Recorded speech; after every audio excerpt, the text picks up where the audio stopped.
हादगा अगस्ती हे एक झपाट्याने वाढणारे बहुगुणी आणि औषधी वृक्ष आहे. याच्या मोठ्या पांढऱ्या फुलांची चवदार भाजी केली जाते आणि पानांचा वापर शेळ्या जनावरांसाठी पौष्टिक चारा म्हणून केला जातो.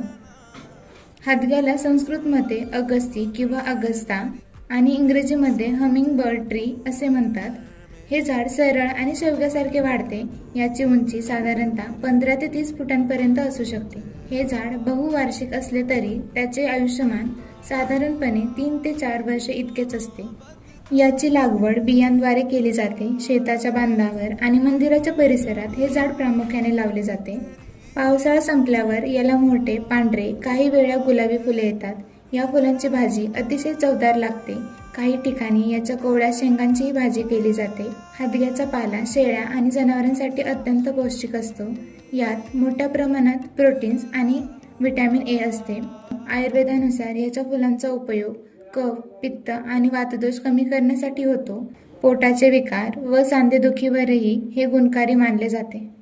व्हिडिओ आवडला असेल तर लाईक, शेअर आणि चॅनलला सबस्क्राईब करा. थँक्यू.